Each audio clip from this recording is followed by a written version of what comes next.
Thank you so much for being with us today. Totally. I'm super pleased to meet you and excited to have a performance coming up in February. We are so excited for this performance. It's truly, truly, truly. So, I guess just to start, first question, can you tell us a little bit about your musical journey? I'm particularly interested to hear about your shift from academia into a performance career. How did that shift come Yeah, about? Can you just tell us about that? totally. I mean, I think like a lot of composer performers, there's always been multiple things that I do. And a lot of my life is about trying to figure out how to get those things in the right balance for me. I'm also like an ultra nerdy person, and so I was in graduate school for musicology for a long time, and my path was not totally clear. So for a long time, I was running a nonprofit opera company called Opera Cabal that put on productions in New York and Chicago, among other places. But then I was also working toward a PhD in musicology, and I wasn't really sure how to balance those things. Um, when I got to the end of my PhD, I had just decided to officially quit academia and go into the performance world fully as a singer and as a composer. And then I got this really amazing, amazing job at the University of California, Berkeley. And I could not say no because A, it was Berkeley. And I've like always had a crush on the Bay Area. And I was like, I have to get out there and see what it's like. And then two, it just Berkeley seemed like such a cool place. And I was like, all right, look, I'm going to give it 2 years. Let's see how it goes. And that's exactly what I did. And I had really, really, really great experiences there. But it was very clarifying in one regard, which is that the ratio of academia to actual performance was like 80% to 20%. And I realized that that was not enough. Like my heart wanted more from performance. And it's no wonder because when you're a professor, like there's a lot of extra stuff going on. You're not just preparing classes and writing syllabuses, you're holding office hours, you're dealing with student crises sometimes, you're getting called in to talk to the chair about some thing that's happening in the department, and there's like dinners and visiting faculty, and like there just wasn't enough time to do the kinds of things that I also wanted to do. And I did accomplish really fun things. Like I flew in Caroline Shaw and had her, guest teach a class with me. And I also put on an opera. And so like it was a really cool lifestyle, but I decided that I had to leave. And then I did something really stupid, which is I didn't build a bridge from that life into a new life. I just left cold turkey. And everyone was like, "Oh, you're so brave." And I was like, "No, that was so stupid." It was so stupid because then I spent the next like 3 or 4 years trying to figure out what a life of performance and composition even meant. I didn't know with whom I wanted to be performing. And if I wanted the music I wanted to be performing to be operatic or even theatrical, or whether I wanted to do just like purely musical output.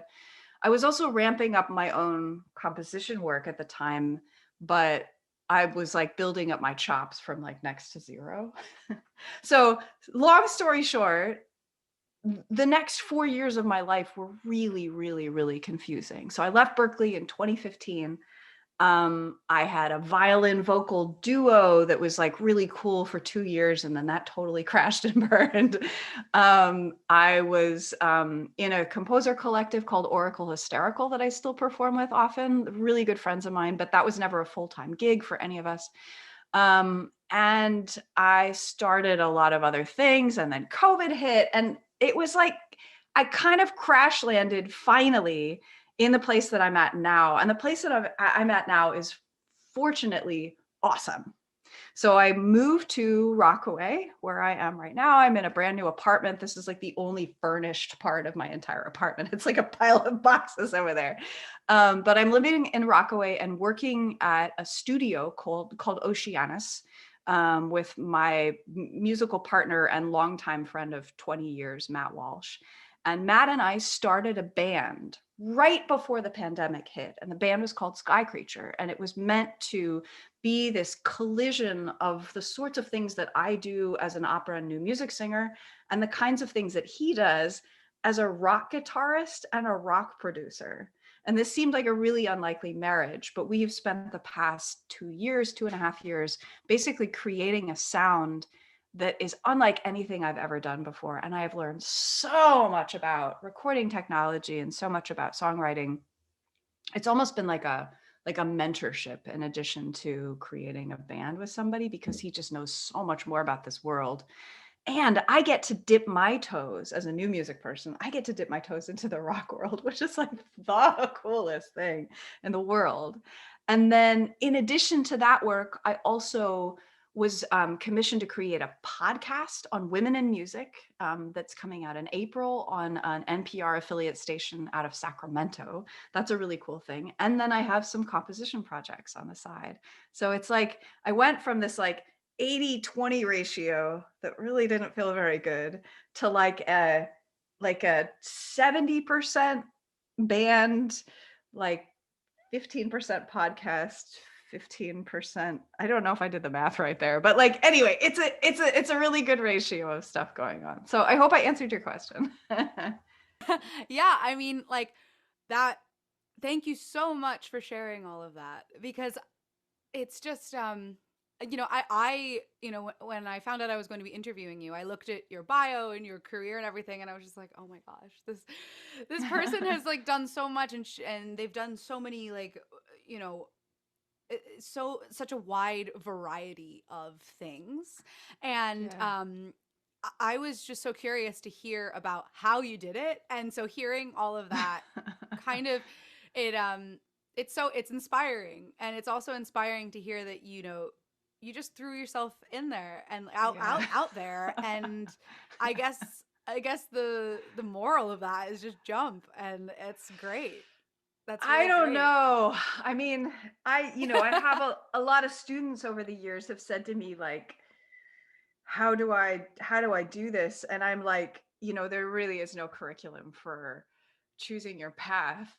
And mine was a mess. It really was a mess. And I really consider those 3 or 4 years in some ways to not be lost years, but boy, did they feel lost, Right. because it was sort of like the equivalent of like when you're writing a paper or something, you have to read 20 books that you don't use to get to the 3 that you're really gonna use. Yeah. And my life felt like I was doing all this stuff that wasn't going anywhere. But the reality was, I had to try all these different silos to be like, does this fit like me?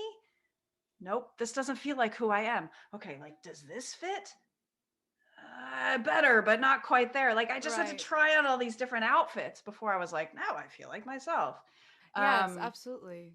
No, It's absolutely. hard. And I think also is I mean, I'm also a vocalist, and so Mm. like speaking from that, side of it, I feel like vocalists have this added pressure of like, you must do the young artist program, and then you must get through the Yeah. gatekeepers. And so it's like it's this whole idea. And then, like, I mean, it's so I'm amazed, and I'm just thankful that there are vocalists like you and people like you, composers like you, who are going out there and just doing it. And I think that I think that our listeners will really appreciate that as well, and the Yeah, audience will that's a appreciate that really as good well. point.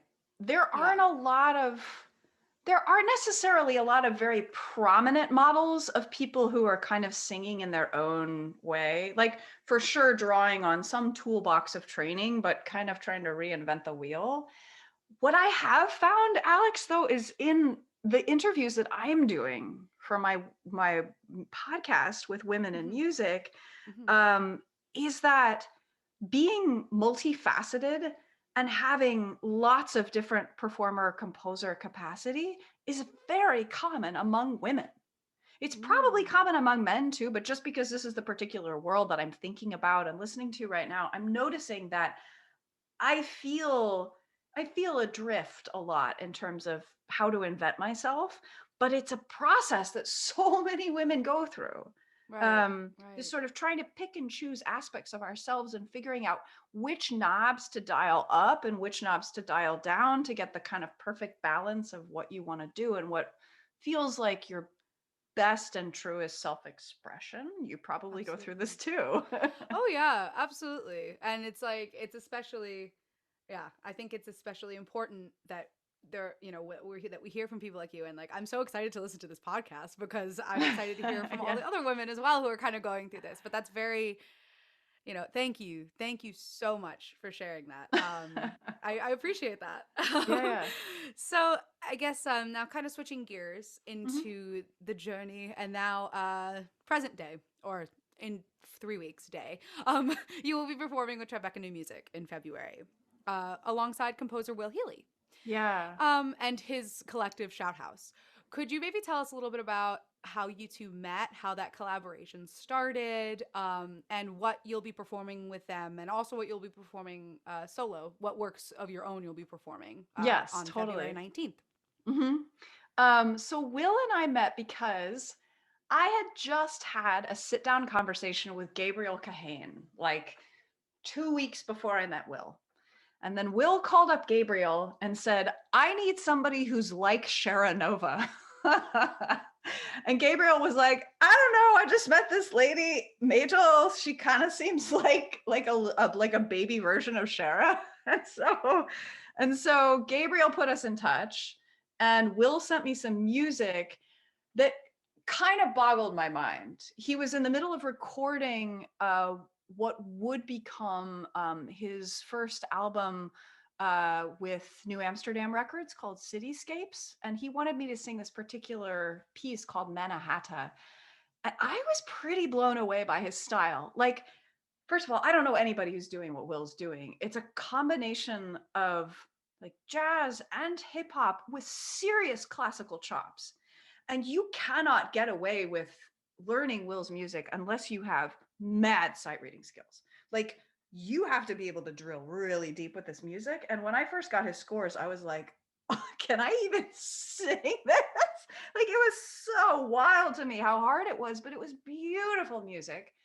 And I somehow learned it and showed up at Juilliard where he was doing the recording sessions. And he further impressed me by coming into the room, as I remember, and like very, very briefly playing something on the piano to illustrate some point he wanted to make. And then I was like, dude is a good pianist. So I was just like very blown away by him in general. And he was also very fluid in a recording situation, like very professional, even though Will is like way younger than me. He was very professional and very like knew how to guide a recording session. And I did this one thing where I I kept pronouncing, I won't say what the word was, but I kept pronouncing a word that is an innocent word in a way that sounded like a not innocent word. And he kept being like very gently, he was like, you said it again. Anyway, we had this really nice recording session. It lasted about an hour, and then they edited it and it ended up on this record. And since then, I have done only one other show with Shout House. I don't even remember where it was. It was like right at the beginning of the pandemic somehow. I think we were all wearing masks, if I recall. And I remember being very worried about my mic. I was like carrying my own mic in my back pocket so that no one would use my mic. And then the sound guy walked right up to my mic and was like, blah. So I've only performed with Shout House once. I'm really excited to do this again. And we're going to be learning an entirely new song, which I have forgotten the name of, but it's beautiful. And we're going to be rehearsing in these neat rehearsal spaces at Carnegie Hall coming up in February. We're just trying to nail down the rehearsal times right now. So yeah, very excited. Should I talk about my stuff? Okay, cool. So I mentioned my band earlier, Sky Creature. Sky Creature is my band, and I develop music entirely with them, meaning me and my partner, Matt Walsh. But I also have gone through this interesting process over the past 2 years of recording my own music from my upcoming album, which is called Child World. And it has to do with the sort of like the mental energies and spaces that I used to inhabit as a child that I still feel very familiar with today. There's a kind of spooky haunted house, like objects rattling around in attics kind of quality to the music that I write, which is both acoustic and electronic. And for this particular performance, what I'm going to do is incorporate my solo stuff with Sky Creature.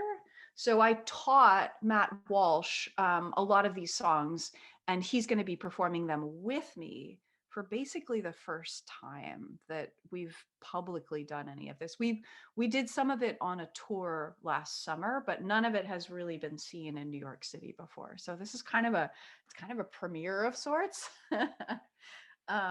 Yeah, so we're going to be doing, I think, about 10 minutes from Child World, if I'm not mistaken. I'm not actually sure how long my set is.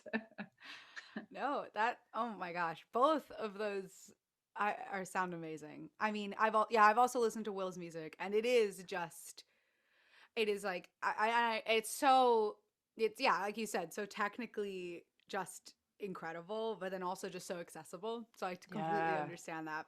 And yeah, then I've also listened to your music, and I think it's gonna be really a really nice combo, both of your composition styles together. So I'm really looking forward to hearing yeah, that. yeah, So yeah, thank you for letting totally. us know. And Sky Creature sounds awesome. You It's really guys fun. are going on tour in June, this summer. Is that correct? Yeah, yeah. Okay. So our album is coming out on vinyl, probably, hopefully, on June 1st. Vinyl production is delayed. That's another story. And we're planning on hitting the road in June. And it's an interesting time to be doing performances. I mean, on one hand, it's utterly impossible because venues have closed and people are scared to go and you have to do stuff outside. And how do you even do that? On the other hand, people are just so over it. So there's this like desperate intensity that like the show must go on. And when we toured last summer, it was even more so because people were just like, I haven't been to a show in 2 years. And we still find that all the time. So there's going to be a combination of like legit venues and like beautiful bars and like really interesting places. But I'm sure we're also going to be playing a lot of like backyard barbecue type of stuff. And our attitude is just like, bring it. Like we will play wherever people want us to be. And just excited to be making music and to like, yeah, like the show has to go on, right? God, yes. Yes, I can completely relate with that hunger. I haven't been to a show. My last show was Royal Albert Hall. I saw Snarky Puppy in November of 2019. That was my No, last show before no. everything went down. And I am ready. I Whoa. am ready. Wow. Yeah. So, Oh I mean, my it was a great goodness. show, great last show, but it's been a while. So I completely get that. And we're Wow. very excited. We're very excited Yeah. for that too. Yeah. So we'll have links to all of like to the album and the tour and everything on our Great. website, and the link in the bio and all of the good stuff. So people Great. will be able to find it. Awesome. Um Now I guess the next thing I kind of wanted to talk about with you continues on with your new works, with your new music. Um I I have been listening to this nonstop, to be honest. The Rivers Are Our Brothers. Oh, really? Just yes, it's. I think it is like one of the most beautiful like pieces I've ever heard. You're listening to the Um, demos on SoundCloud? yeah, the one Oh, on that's your so website, and adorable. Oh, it's wow. just it's so beautiful. And so, Oh, thank you. could you maybe talk to us a little bit about that piece? Because personally, I'm interested, and for those who haven't heard it, Yeah. go listen to it. Could you just talk to us Oh, about that? Because I thank you. absolutely, it's really touched me. So, Yeah. can we Well, first of can all, we I hear should that? say that we just recorded this at Octaven Audio last week with my comrades, Edwin Huizinga, who's a violinist, and Ben Mattis, who's my bassoonist. And they're like just two of the dearest, sweetest, most lovely people ever. And the album will be coming out in April. So that's super exciting. Um, but I mean, we were talking earlier about like how you find your path as a person who has many things going on. This cycle for me is the most important moment I ever had in terms of finding my voice as a composer. And it started as a really, really, really bizarre thing. So I have a friend who's was a producer at Radiolab, the podcast. And he was looking for ideas one day. And he was having a few of his friends into the studio at WNYC just to like make some noise. So I came in this one day and I brought my vocoder and I just started screwing around. And he fed me this weird story. He fed me this weird little story about a very sad fish. And he said, "Do you think you could just make up a song about this very sad fish?" This is the setup. I mean, it's like so weird to me that this is how this happened. So on the spot, I improvised this 1.5 minute long piece about a sad fish. I don't know how it came out of me. I don't generally improvise, like certainly not with words, certainly not with no text whatsoever. But because it seemed like such a low stakes environment, and I was just like hanging out with my friend in the studio and didn't expect anything to come out of it, what came out of it was like completely and totally me. And there is this element of childishness about it. And like I've already mentioned that childhood is like, it's still lodged in my head somewhere. And so it's really important to me to somehow remain a child when I work. I don't know if that makes any sense, but I'm best when I allow myself to be like a kid a little. So I was a little goofy, but I'm also actually a very sad person. And so I like, it's also really sad and it's vocoded, which has been a very important compositional tool for me because as a solo artist, it allows me to access a choir. Like I don't have to compose for myself. I'm composing for 4 other singers at the same time. All these elements were present, like complete relaxation, being myself, being a kid, but also being a sad kid. And this song then became the thing that Radiolab used to open a series that they had. It was a 5-episode series called Gonads that was about sex education. And the responses to that little stupid song of mine were insane. Like I got emails and texts and like Facebook messages from people I had never met before who just heard it online and were like, "I was running and I stopped dead in my tracks and I just listened to this incredible thing. Can you send it to me?" And I was like, "What the heck is going on?" So fast forward a couple months later, I'm still thinking about this and I'm like, how could I do that again? I got this invitation from a friend of mine who runs an organization called Musica Sierra, which is based in a place called Sierraville, which is really close to Tahoe in California. And it's a unique musical organization that exclusively commissions composers to do environmentally themed stuff. And I had this little piece about a fish. And I thought, what if I could make a suite of pieces that were all told from the perspective, the first person perspective of some element of nature, like this fish piece that was like, I am a fish, I am a tree, I am a mountain, I am a river. I wanted to like design this whole landscape that was talking in its own little tree-ish, mountainish, riverish voice. And so I continued to write songs with the vocoder, and I wrote all the lyrics myself in this sort of first person vein, which again feels like something that you would see on Sesame Street. Like, "Hey kids, I'm Mr. Mountain.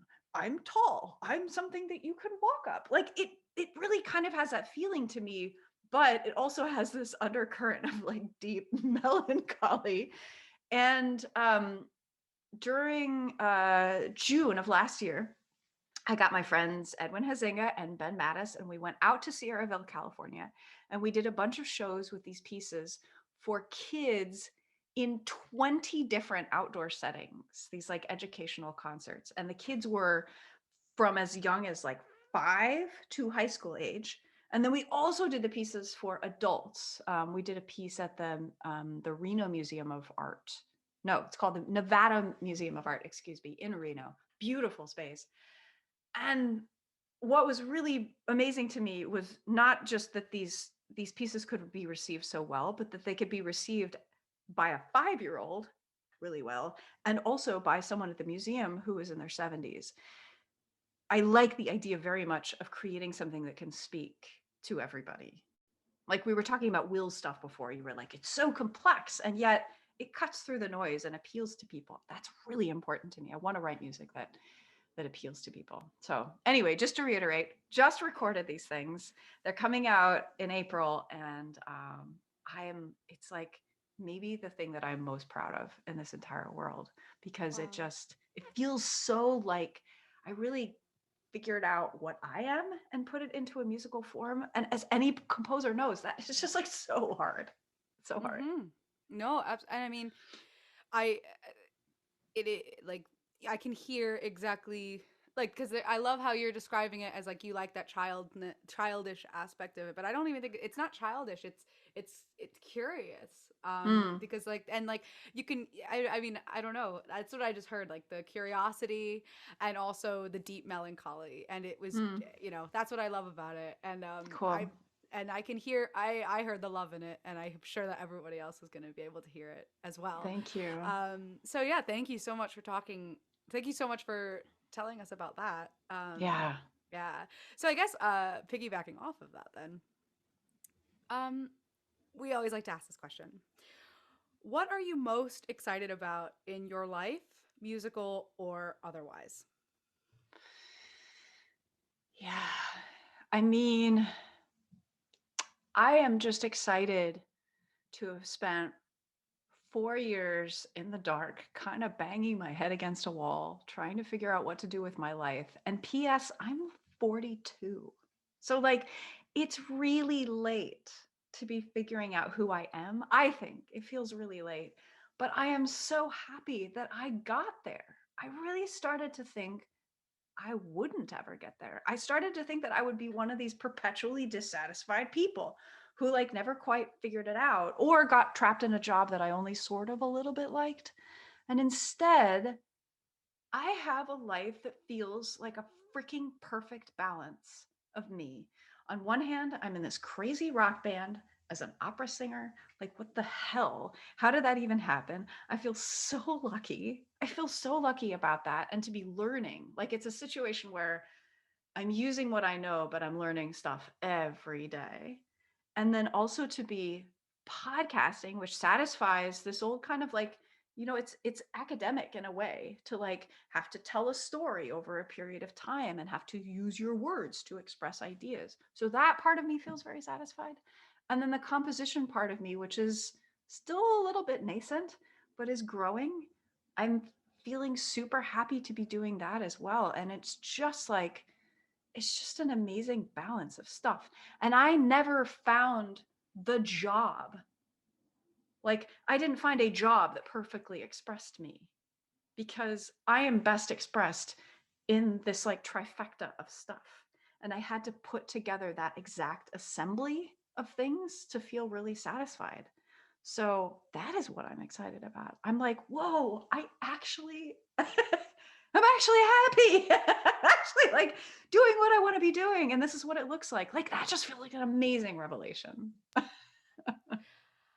Oh my gosh. Thank you. Oh my god. Yeah, I can, you know, thank you. Thank you for sharing that. Again, like you just because I mean, yeah, it's just it and you're not late. It happened at all at the exact right time. And I think that's kind and like, we appreciate it. We appreciate your honesty, and like I'm so excited I am so excited to like hear your music live and to like meet you live and all that. And Yeah. because yeah, no, I mean that's incredible. Now Thank you. I guess to just like close out on all of this, on this lovely conversation, could you let us know what have you been listening to these days? Like what was the last thing Yes. on your So Spotify? the person that I am about to interview for my podcast is this amazing composer that is totally new to me. Their name is Inti Figgis Visueta, and they are astonishing. And I have been interested in them for all of like 3 weeks because sorry, I think I just overloaded the mic. But I discovered this composer and I have just been blown away. And I'm seldom blown away. Like, I think stuff is nice or it's kind of cool, but I am never just like compelled to listen from beginning to end by a piece. I'm like all of us. I listen to something for like 45 seconds and I'm like, okay, cool. Now I'm gonna like get on with my day or whatever. No, I am like captivated by their work. And I don't know if this is a name that is known to people. I mean, they have been commissioned by major ensembles and major organizations, but they never came up on my radar. So Inti Figgis Vetzweta.